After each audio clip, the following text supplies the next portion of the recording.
নিয়তি।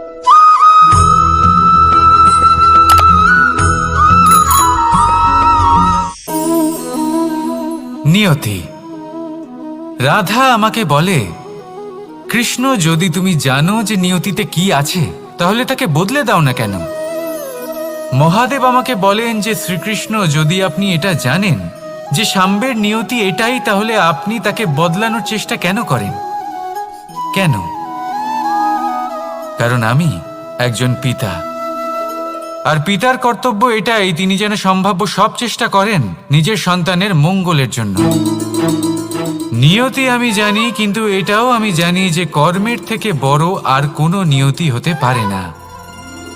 অভিজ্ঞতাও রয়েছে যে কর্মের হাতে নিয়তির এই চক্র বদলে যেতে পারে। তাই জীবনে যদি আপনার কখনো এমন মনে হয় যে এটা তো অসম্ভব, তখনও চেষ্টা করা কখনোই ছাড়বেন না।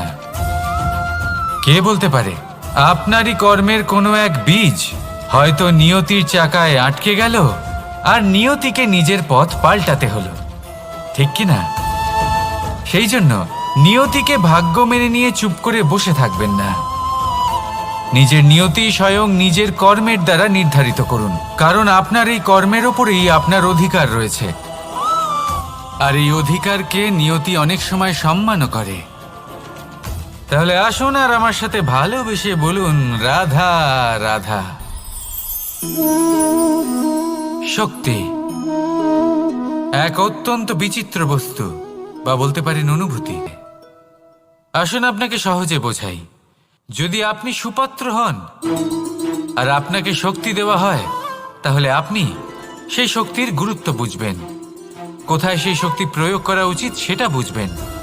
আর এটা যেহেতু অর্জন করা শক্তি হবে, সেই শক্তির অপব্যবহার হবে না। কিন্তু যদি এই আপনি কুপাত্র হন আর যদি আপনাকে এই শক্তি দেওয়া হয়, তাহলে কি হবে? দেখতে গেলে এই শক্তি আপনি দান হিসেবে পেয়েছেন, তাই না আপনি এই শক্তির গুরুত্ব বুঝবেন আর না এর প্রয়োগ আপনি জানবেন। তার অপব্যবহার হওয়া সুনিশ্চিত। তাই যদি আপনি কোনো শক্তি অর্জন করতে চান, তাহলে আগে তার যোগ্য হয়ে উঠুন। পুত্র নয়, পাত্র হয়ে উঠুন। আর আমার সাথে ভালোবেসে বলুন, রাধা রাধা। কথায় আছে, প্রত্যেক পুত্র তার পিতার প্রতিচ্ছবি হয়, আর সমস্ত প্রতিচ্ছবি চায় যেন সে তার অস্তিত্ব প্রাপ্ত করতে পারে। পুত্র চায় সে যেন তার পিতার মতো হয়, বা কখনো কখনো তার থেকেও শ্রেষ্ঠ হয়। সেটা কোনো অনুচিত ব্যাপার নয়। অনুচিত তখন হয় যখন পুত্র নিজের পিতার মতো হবার স্বপ্ন পূরণ করতে গিয়ে বা তার থেকেও শ্রেষ্ঠ হওয়ার স্বপ্ন পূরণে অনুচিত পথের আশ্রয় নেয়। কারণ তারপরে সে তার পিতার গুণগুলি আত্মসাৎ করতে চায় না। সে শুধুই এটা চায় যে সংসারের চোখে যেন আমি শ্রেষ্ঠ প্রমাণিত হই। এটা অনুচিত। সংসারে এমন অনেক মানুষ আছেন যারা এই কারণে শ্রেষ্ঠ হওয়ার চেষ্টা করেন যাতে তার পরিবারের তার পিতার সম্মান বৃদ্ধি পায়। এমনও মানুষ থাকেন, আর এটাই হলো পার্থক্য উদ্দেশ্যের। মনে রাখবেন, যদি আপনার উদ্দেশ্য শুভ হয় তাহলে পথও শুভ হবে, যদি আপনার উদ্দেশ্য অশুভ হয় তাহলে পথও অশুভ হবে। তাহলে নিজের পিতার মতো হবার চেষ্টা অবশ্যই করুন, তার থেকেও শ্রেষ্ঠ হওয়ার চেষ্টা অবশ্যই করুন, কিন্তু মনে রাখবেন আপনার সংকল্প আর আপনার উদ্দেশ্য এই দুই শুভ হওয়া উচিত। তাহলে আসুন আর আমার সাথে ভালোবেসে বলুন, রাধা রাধা। শক্তি শক্তি অর্জন করা এতটা কঠিন নয় যতটা শক্তি লাভ করার পরে সেই শক্তি সামলানো কঠিন হয়। কারণ যেই মানুষ শক্তি লাভ করে তার মনে গর্ববোধ জন্মায়, জন্মায় অহংকার, জন্মায় জেদ। তাই শক্তি প্রাপ্ত করার সাথে বিনম্র থাকাও অত্যন্ত আবশ্যক। আর এটা আমাদের শেখা উচিত বৃক্ষের থেকে। বৃক্ষ যা আমাদের ফল দেয়, বৃক্ষ যা যত ফল দেয় ততটাই ঝুঁকে যায়। আমরা পাথর মারি ওই বৃক্ষের থেকে ফল প্রাপ্ত করার জন্য। সেই পাথরের মার সহ্য করেও বৃক্ষ আমাদের ফল দেয়। কোনো গর্ববোধ নেই, কোনো অহংকার বোধ নেই। আর সেই জন্য এই বৃক্ষের পুজো করা হয়। এটাই হলো মাহাত্ম্য শক্তির সাথে বিনম্রতার। যদি এই শক্তি সৃজন করে থাকে, সাহায্য করে থাকে, সম্বল হয়ে থাকে, তবেই সেই শক্তি উপযুক্ত। আর নয়তো সেই শক্তি একদিন আপনাকে আসক্ত অবশ্যই করবে। তাহলে শক্তি অবশ্যই অর্জন করুন, কিন্তু তার সাথে সেই শক্তি সামলানোর মতো বিবেকও আপনাকে অবশ্যই জাগ্রত করতে হবে। তাহলে আসুন আমার সাথে ভালোবেসে বলুন, রাধা রাধা। আমাদের জীবনে দুই ধরনের সম্পত্তি হয়ে থাকে, এক হলো ভৌতিক সম্পত্তি, এক হলো জৈবিক সম্পত্তি। অর্থ, সম্পদ, সুবিধে, খাদ্য, এইসব ভৌতিক সম্পত্তির মধ্যে পড়ে। ব্যক্তি, মিত্র, পরিবার, আমাদের আপনজন, আত্মীয় স্বজন সব জৈবিক শ্রেণীতে পড়ে। আর প্রত্যেক মানুষের পক্ষে এই বিভাজন বোঝা অত্যন্ত আবশ্যক, কারণ মূলত আমাদের ব্যবহার দুই রকমের হয়ে থাকে। হয় আমরা ভালোবাসি বা আমরা সদ্ব্যবহার করি। আর সবথেকে বড় ভুল আমরা তখন করি যখন আমরা বুঝতেই পারি না যে ভালোবাসবো কাকে আর ব্যবহার করব কাকে। আমরা ভৌতিক সম্পত্তি ভালোবেসে ফেলি আর ব্যবহার করি জৈবিক সম্পত্তিকে, যেখানে এটা অনুচিত। জৈবিক সম্পত্তিকে ভালোবাসুন আর ভৌতিক সম্পত্তিকে ব্যবহার করুন। যেদিন আপনার মধ্যে এই বোধ জাগ্রত হবে যে কাকে ভালোবাসবেন আর কাকে ব্যবহার করবেন, সেই দিন আপনার জীবনে শুধুই শান্তি বিরাজমান হবে। আর তখন এই মন প্রসন্ন হয়ে বলবে, রাধা রাধা। কাল, আজ এবং কাল, আমাদের সমগ্র জীবন এই তিনটির আশেপাশেই ঘুরতে থাকে। আমরা সবসময় বিগত সময়ের বিষয়ে ভাবতে থাকি। অতীতে যদি আমাদের দ্বারা কোনো ভুল হয়, সেই বিষয়ে ভেবে ভেবে আমরা সবসময় অনুতাপ করতে থাকি। এটা উচিত নয়। দেখুন, অতীতের থেকে শিক্ষা লাভ করা অত্যন্ত আবশ্যক, কিন্তু সেই ভুল যাতে আবার না হয় সেই কাজটা কিন্তু আপনাকে বর্তমানেই করতে হবে, তাই না? দ্বিতীয় কথা, আমরা সবসময় ভাবি আগামী দিনের বিষয়ে, ভবিষ্যতের বিষয়ে। আমরা ভাবি যে কাল করে নেব, আজ এই কাজ করতে পারছি না, কোনো ব্যাপার নয়, কাল করে নেব।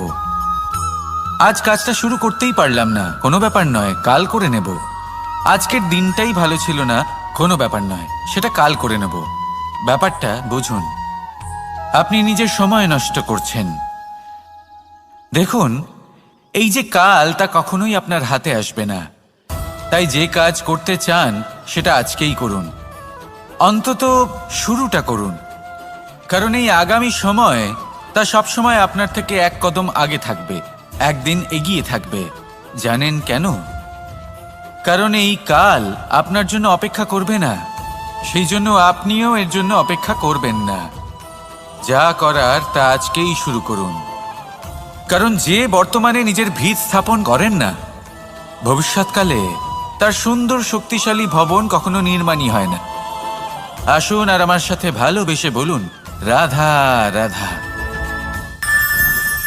আপনার কি মনে আছে যে আপনি শেষবার কবে পরাজিত হয়েছেন? আপনার ভুল কবে হয়েছিল? আপনি কবে অসফল হয়েছিলেন, কবে পরাজিত হয়েছিলেন? মনে নেই? তাহলে তো আপনি নিজের জীবনের সবথেকে বড় শিক্ষার্থী তৃষ্ণার্ত থাকবে। প্রকৃতি আমাদের এটাই শেখায় যে হার, অসফলতা, পরাজয় এগুলো আমাদের জীবনে আসবেই আসবে, আর আমাদের শিক্ষা দিতে আসবে, আমাদের মঙ্গলের জন্য আসবে। তাই নিজের দৃষ্টিভঙ্গি সেরকমই রাখুন। তাই ধনাত্মক দৃষ্টিভঙ্গি দিয়ে দেখুন, নিজের হার, নিজের পরাজয় থেকে শিক্ষা নিয়ে অগ্রসর হতে থাকুন। নিশ্চিত রূপে আপনি জয়ী হবেন। আর যখন জয়ী হবেন, তখন মন প্রসন্ন হয়ে বলবে, রাধা রাধা। কথায় আছে, এই জীবন একটা যুদ্ধ, একটা লড়াই। নিজের অস্তিত্বের জন্য, নিজের মূল্যের জন্য যোদ্ধা নই, কিন্তু বিষয়টা তা নয়। একটা অত্যন্ত গুরুত্বপূর্ণ কথা আপনাকে মনে রাখতে হবে। কোনো যোদ্ধা জন্ম থেকে যোদ্ধা হন না, তিনি চয়ন করেন যে তিনি যোদ্ধা হবেন কিনা। তিনি তখনই একজন যোদ্ধা হয়ে ওঠেন যখন তিনি পিছু হটবেন না বলে দৃঢ় প্রতিজ্ঞ হন। যদি ওনার সামনে অন্যায় হয়, তার বিরোধিতা করার জন্য দৃঢ় প্রতিজ্ঞ হন। যোদ্ধা হতে চান যিনি নিজের শৌর্য দিয়ে, বীরত্ব দিয়ে নিজের পরাক্রম প্রদর্শন করেন, আর যার প্রশংসা যুগ যুগ ধরে হয়ে চলে। আপনি কি হতে চান সেই সিদ্ধান্ত আপনারই। আসুন আর আমার সাথে ভালোবেসে বলুন, রাধা। অহংকার অত্যন্ত বলশালী হয়। এই অহংকার মানুষকে কখনো নত হতে দেয় না। অদ্ভুত ব্যাপার, এই অহংকার যা মানুষকে কখনো নত হতে দেয় না, সেটাই তার পতনের কারণও হয়ে দাঁড়ায়। যেখানে মানুষ এটা ভাবতে শুরু করে যে শুধুমাত্র সেই যোগ্য, সেখান থেকেই তার পতনের আরম্ভ। ঠিক কিনা? দেখুন, যদি কোনো মানুষ এটা ভাবে যে আমি এই সব কিছু করতে পারি, তাহলে তা হলো বিশ্বাস। কিন্তু যদি সে এটা ভাবতে থাকে যে শুধুমাত্র আমি এই সূত্রপাত হবেই, তাই আপনি কখনোই এই অহংকারের চক্রব্যূহে ফেঁসে যাবেন না। বিশ্বাস রাখুন নিজের ওপর এবং অন্যের ওপরও। আর মনে রাখবেন, বিশ্বাসের মধ্যে বিশ্বের প্রত্যেকটা বস্তু বসবাস করে। তাই এই অহংকারকে ত্যাগ করে ফেলুন আর আত্মবিশ্বাসের ওপর মনোসংযোগ করুন। আর আমার সাথে ভালোবেসে বলুন, রাধা রাধা। মানুষ নিজের জীবনে ঈশ্বরকে খুব মান্য করে। ওনার জন্য কি না করে, ভিন্ন ভিন্ন নামে তাকে স্মরণ করে, তাকে পুজো করে, তার আরাধনা করে। সে জানে যে ঈশ্বর তাকে শক্তি অবশ্যই দেবেন, তাকে সাহায্য অবশ্যই করবেন। কিন্তু যখন প্রশ্ন আসে গুরু এবং ঈশ্বরের, তখন গুরুর মান কখনো কম হওয়া উচিত নয়। কারণ সত্যি বলতে কি, গুরুই হলেন সেই সিঁড়ি যা বেয়ে আপনি ঈশ্বরের কাছে পৌঁছানোর পথ খুঁজে পাবেন। সেই পথ আপনি গুরুর থেকেই পাবেন। গুরু না থাকলে আপনি কখনো ঈশ্বর লাভ করতেই পারবেন না। আর জীবনে অনেক সময় লক্ষ্যের থেকেও অনেক বেশি গুরুত্বপূর্ণ হলো পথ। তাই এই পথের সম্মান করতে শিখুন, অর্থাৎ গুরুকে সম্মান করতে শিখুন।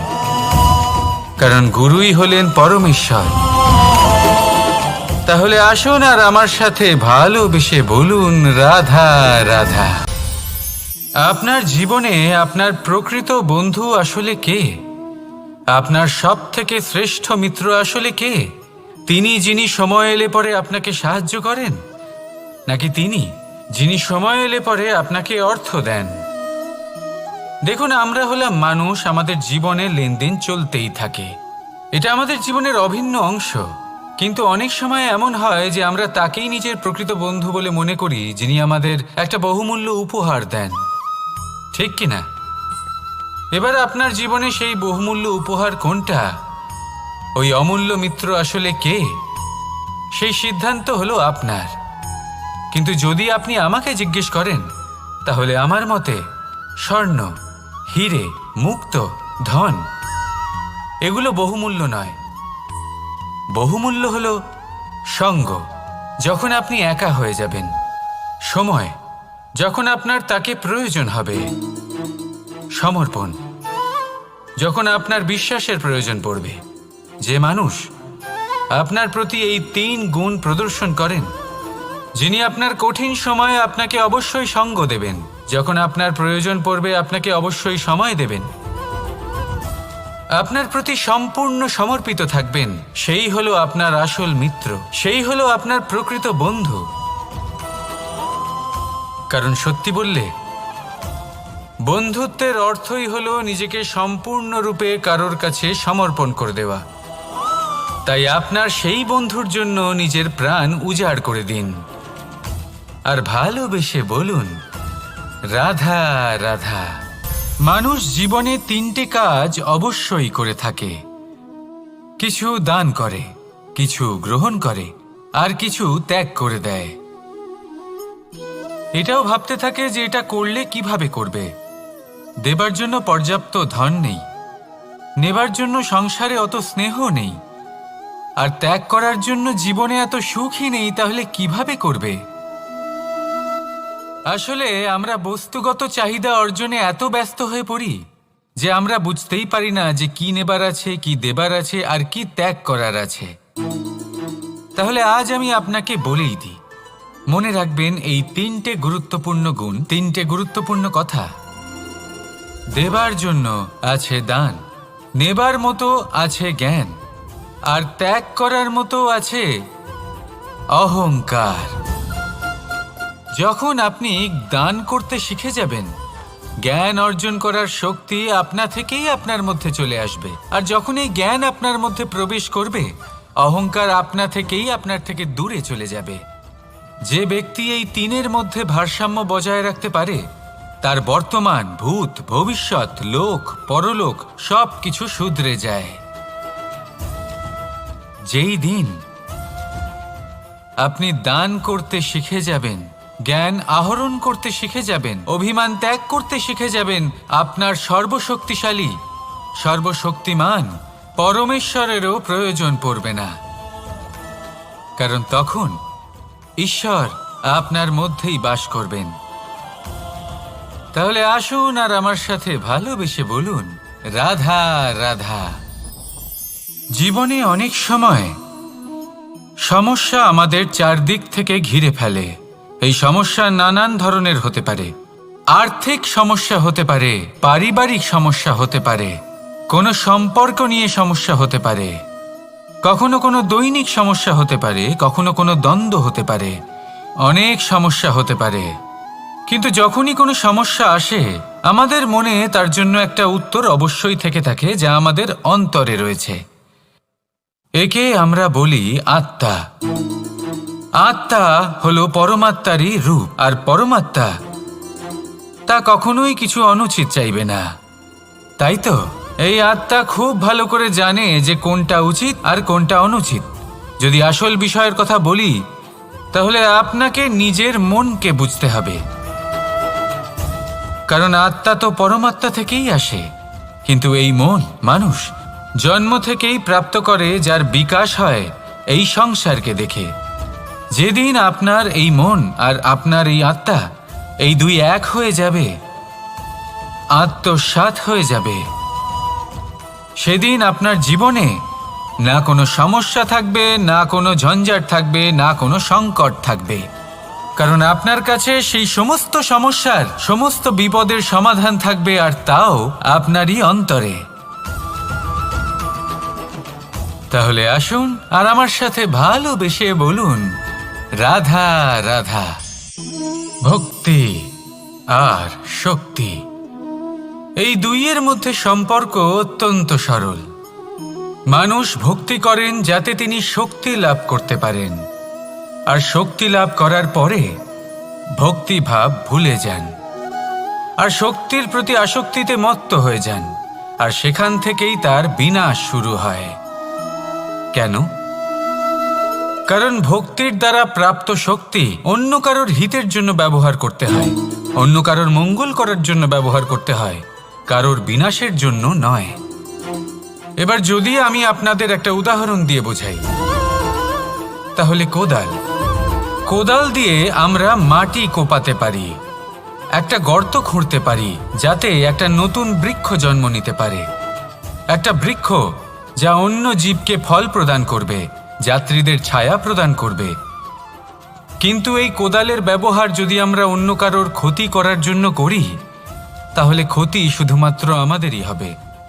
তাই জীবনে যদি আপনি কোনো শক্তি লাভ করেন, হয়তো ভক্তির দ্বারা বা অন্য যেখান থেকেই হোক, তার সদ্ব্যবহার করতে শিখুন, নয়তো এই প্রাপ্ত শক্তি আপনার পতনের কারণ হয়ে দাঁড়াবে। তাহলে আসুন আমার সাথে ভালোবেসে বলুন, রাধা রাধা।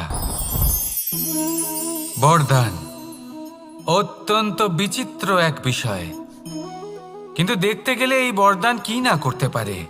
এক দরিদ্রকে রাজা বানিয়ে দিতে পারে, একজন দুর্বলকে এই সংসারের সবথেকে শক্তিশালী ব্যক্তি বানিয়ে দিতে পারে। কিন্তু আমরা ভুলে যাই এক অত্যন্ত গুরুত্বপূর্ণ কথা। বরদান এই শব্দের শেষে দান লুকিয়ে রয়েছে। এই দান কথাটা অত্যন্ত গুরুত্বপূর্ণ। আমাদের মনে রাখা উচিত এই বরদান আমরা দানে পেয়েছি, আর তাই তার সম্মান করা উচিত, কখনোই অহংকার করা নয়।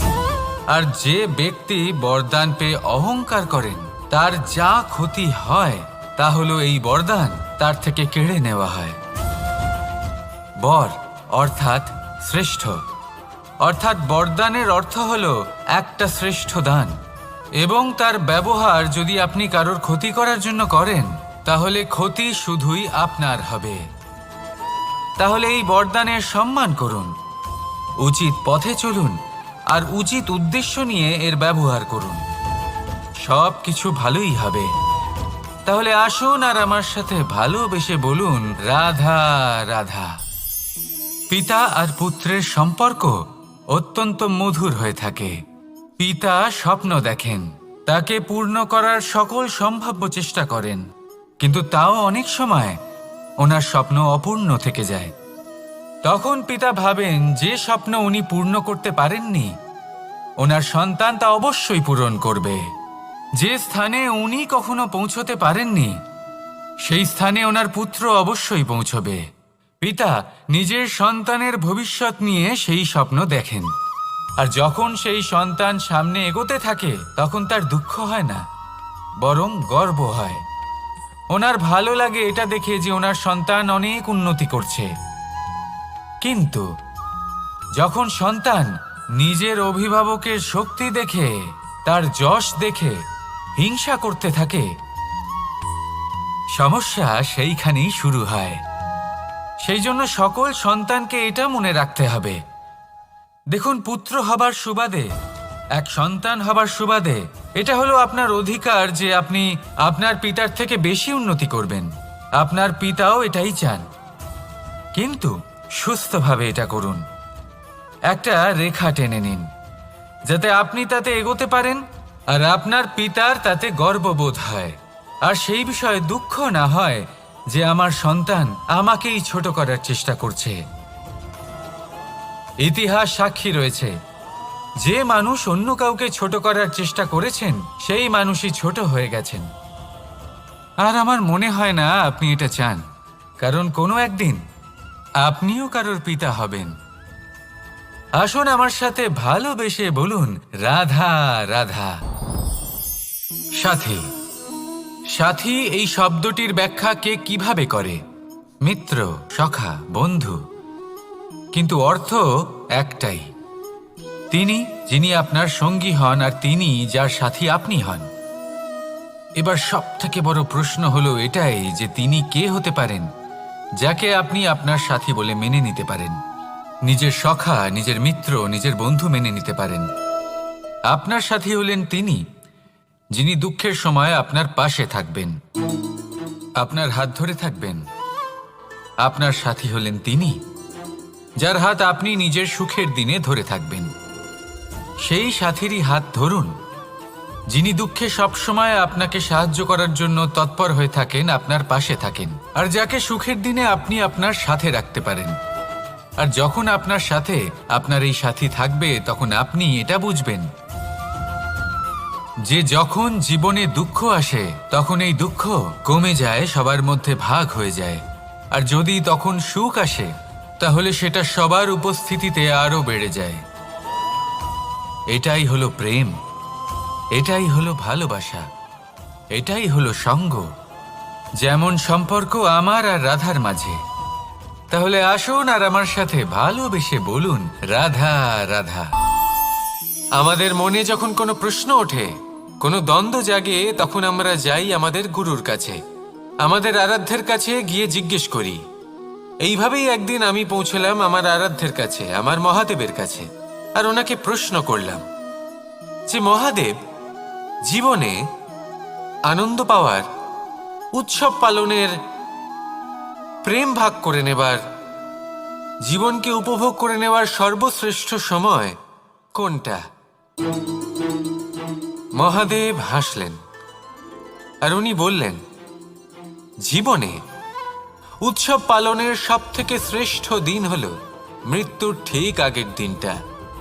প্রেম ভাগ করে নেওয়ার সবথেকে শ্রেষ্ঠ মুহূর্ত হলো মৃত্যুর ঠিক আগের মুহূর্ত। জীবনকে উপভোগ করে নেওয়ার সর্বশ্রেষ্ঠ প্রহর হলো মৃত্যুর এক প্রহর পূর্বে। তখন আমি চমকে গেলাম। আমি বললাম, কিন্তু মহাদেব, মৃত্যু তো অনিশ্চিত, আমরা জানিও না কবে আমাদের মৃত্যু হবে। মহাদেব আবার হাসলেন। উনি বললেন যে যদি আমরা এভাবে জীবন কাটাই যে আমরা জীবনের প্রত্যেক দিন, প্রত্যেক মুহূর্ত, প্রত্যেক প্রহর শেষ বলে মনে করি, তাহলে আমাদের সমস্ত জীবন আনন্দের সাথেই অতিবাহিত হবে। কি বলেন? তাহলে আপনিও এই কথা মনে রাখুন আর আমার সাথে ভালোবেসে বলুন, রাধা রাধা। জীবনে অগ্রসর হওয়ার জন্য আমাদের কাকে প্রয়োজন হয়? মাতা পিতা, বন্ধু, প্রেম, সাহায্য, অর্থ, পরিশ্রম, আশা। ভিন্ন ভিন্ন মানুষ ভিন্ন ভিন্ন বিকল্প চয়ন করে। যদি আমি আপনাকে বলি, তাহলে জয় আর পরাজয়ের মন্ত্র দুটো শব্দের উপর নির্ভর করে, মেনে নেওয়া আর দৃঢ় হওয়া। যদি মেনে নেন তাহলে হেরে যাবেন, যদি দৃঢ় হন তাহলে নিশ্চিত রূপে জয়ী হবেন।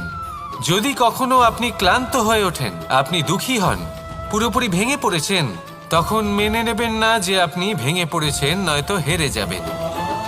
তখন উল্টে স্থির করবেন যে যাই হয়ে যাক না কেন, আমি জয়ী হবই।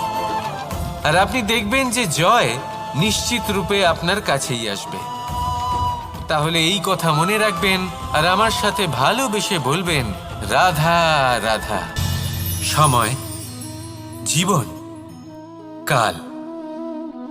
দেখতে গেলে এই তিনটি শব্দ একটি শব্দেরই সমার্থক শব্দ মনে হয়, কিন্তু এই শব্দগুলি এই জীবন, একে যাপন করতে হয়। কি বলেন? এই জীবনে কিছু করুন বা কিছু না করুন, জীবন এমনি কেটে যাবে, আপনি জানতেও পারবেন না। কিন্তু সেটা আমাদের উদ্দেশ্য নয়, একে যাপন করতে হবে। এই জীবনে প্রেরণা পেতে শিখুন, প্রেরণা দিতে শিখুন, আহ্বান গ্রহণ করতে শিখুন, আহ্বান জানাতে শিখুন, মহান কাজ করতে শিখুন, ধন্যাত্মক বোধ জাগিয়ে তুলুন। জীবন অতিবাহিত করার অর্থ কি তা আপনি শিখে যাবেন। কারণ সময় কেটে যায়, সমস্ত যুগ কেটে যায়, কিন্তু জীবনের রীতি জীবন কাটিয়ে দেওয়া নয়, জীবন যাপন করা। এই জীবন সম্পূর্ণরূপে অনুভব করতে হবে, নতুন পথ বানাতে হবে। এবারে যদি এই জীবন বাঁচার সময় একটা আনন্দময়ী অনুভূতি লাভ করবেন, তাহলে এটাই করুন আর আমার সাথে ভালোবেসে বলুন, রাধা রাধা। আপনি কি কখনো কোনো জলের ধারা দেখেছেন?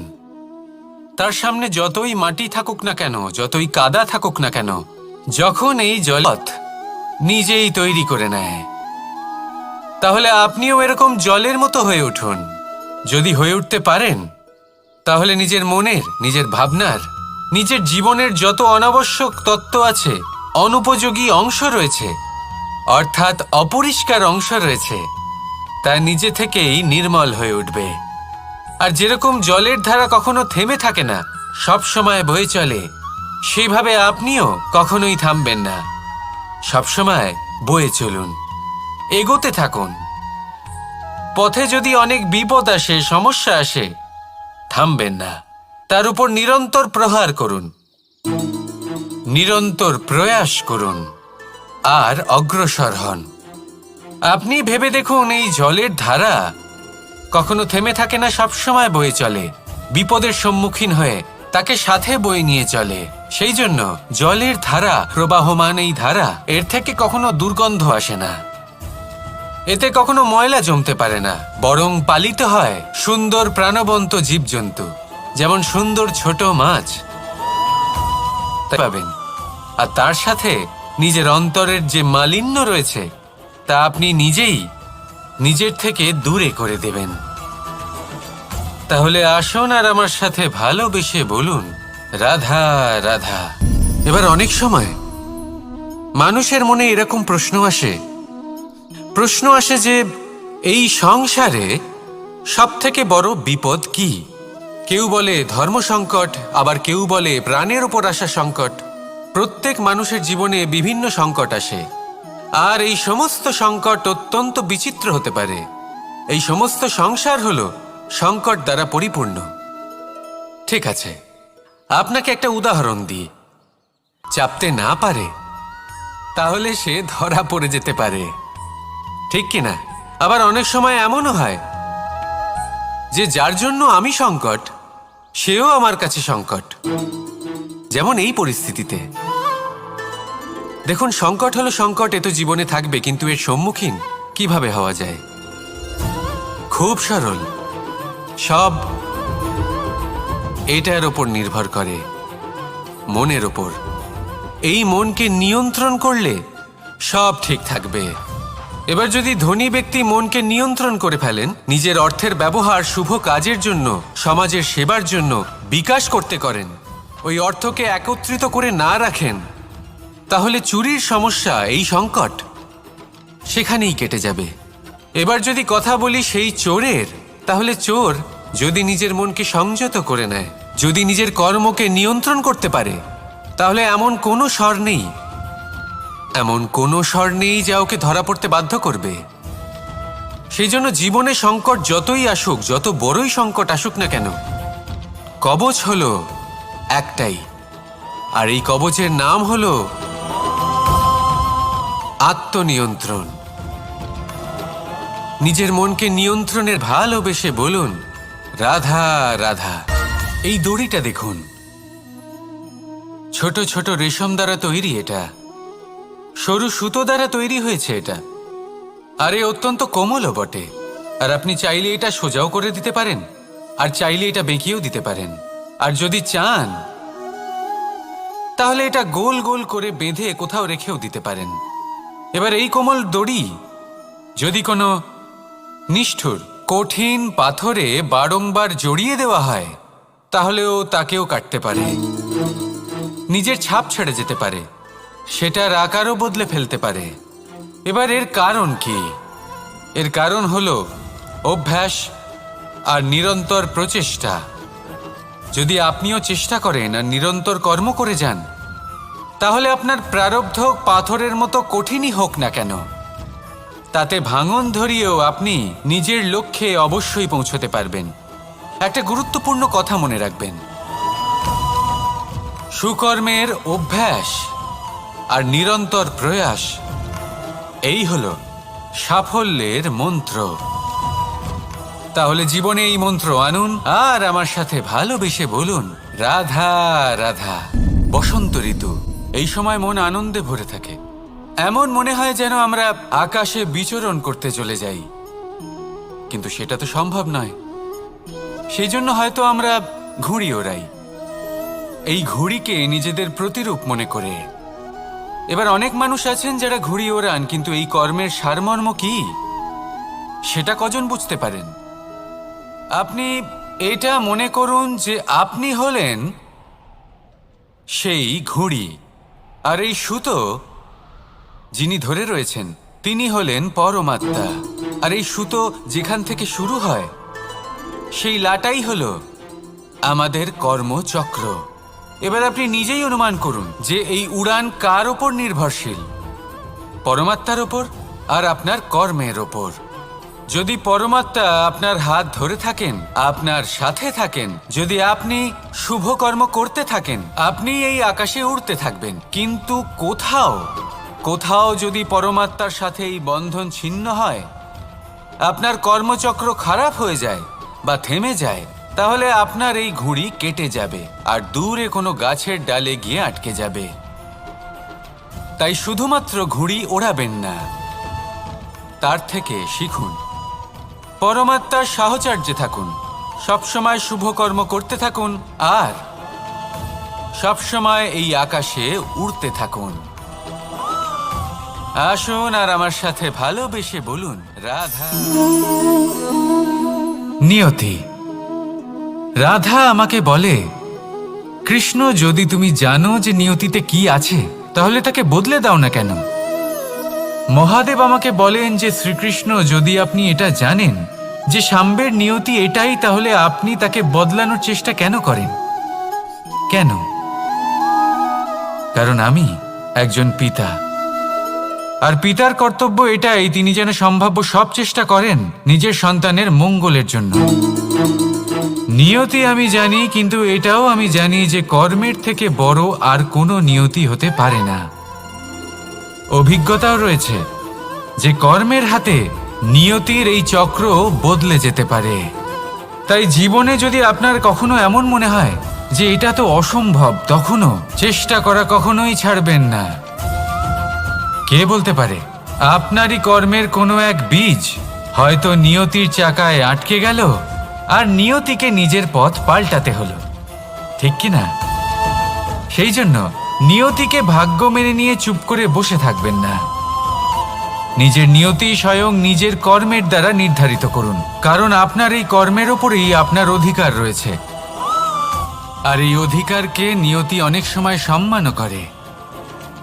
তাহলে আসুন আর আমার সাথে ভালোবেসে বলুন রাধা রাধা।